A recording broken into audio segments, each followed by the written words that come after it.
Hey, this is my desktop screen. Ito yung aking dock setting.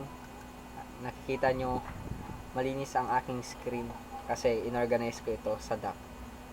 Makita nyo, ang aking screen ay malinis at naka-organize tulad ng mga web browser. Ginawa ko siya sa dock setting tulad nito. Tawag dito ay fan. Gagamit ka ng stock docklet para magawa ito. And kung meron kang another window, mag-set tayo ng another window. Kapag minimize mo siya, mawawala siya dito sa taskbar natin, pero mapupunta siya sa dock natin. Kung i-maximize natin siya ulit,